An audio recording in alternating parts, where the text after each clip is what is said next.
বাংলাদেশের ব্যাংকগুলোতে জমে থাকা হাজার হাজার কোটি টাকার খেলাপি ঋণ যদি এক বিশেষ কোম্পানি কিনে নেয় আর সেই ঋণ উদ্ধার করে আবার অর্থনীতির চাকা সচল করে, তাহলে কেমন হবে?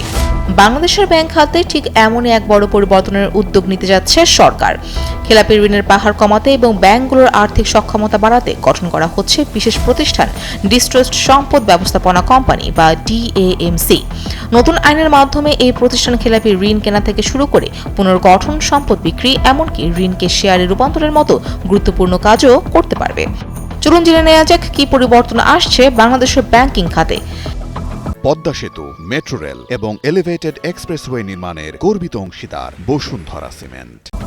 দেশের ব্যাংক খাতের সবচেয়ে বড় সংকটগুলোর একটি হলো ক্রমবর্ধমান খেলাপি ঋণ। দীর্ঘদিন ধরে এই সমস্যা ব্যাংকগুলোর নতুন ঋণ বিতরণ সক্ষমতা কমিয়ে দিচ্ছে এবং অর্থনীতির উপর বাড়তি চাপ সৃষ্টি করছে। এই পরিস্থিতি মোকাবেলায় সরকার ডিস্ট্রেসড সম্পদ ব্যবস্থাপনা 2026 নামে একটি নতুন আইন প্রণয়নের উদ্যোগ নিয়েছে। এই আইনের আওতায় গঠিত হবে ডিএএমসি, যা ব্যাংক ও আর্থিক প্রতিষ্ঠানের খেলাপি এবং অবলোপন করা ঋণ কিনে তা পুনরুদ্ধারে কাজ করবে। শুধু ঋণ কেনাই নয়, প্রতিষ্ঠানটি ঋণ পুনর্তফসিল, পুনর্গঠন, জামানত দখল, সম্পদ বিক্রি, আদালতে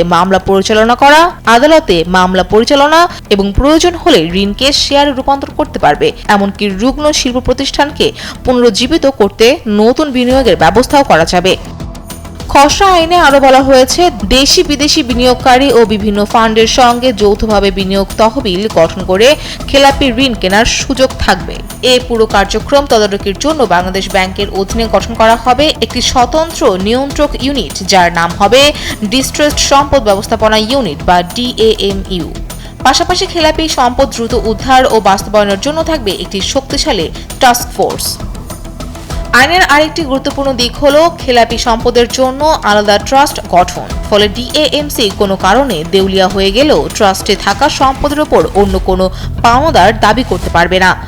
ডিএএমসি হিসেবে কাজ করতে হলে বাধ্যতামূলকভাবে লাইসেন্স নিতে হবে এবং নির্ধারিত মূলধন, দক্ষ ব্যবস্থাপনা ও অভিজ্ঞ পরিচালনা পর্ষদ থাকতে হবে। পরিচালনা পর্ষদের অন্তত 20% সদস্য স্বাধীন পরিচালক হতে হবে।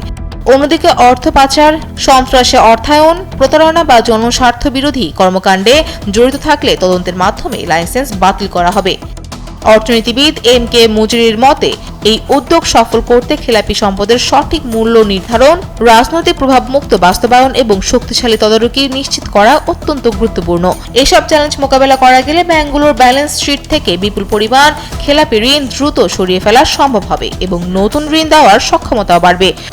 সব মিলিয়ে ব্যাংক খাতের দীর্ঘদিনের একটি বড় সমস্যার সমাধানে এটি হতে পারে যুগান্তকারী পদক্ষেপ। এখন দেখার বিষয়ে প্রস্তাবিত আইন বাস্তবায়নের মাধ্যমে সরকার কতটা কার্যকরভাবে খেলাপি ঋণের সংকট মোকাবেলা করতে পারে।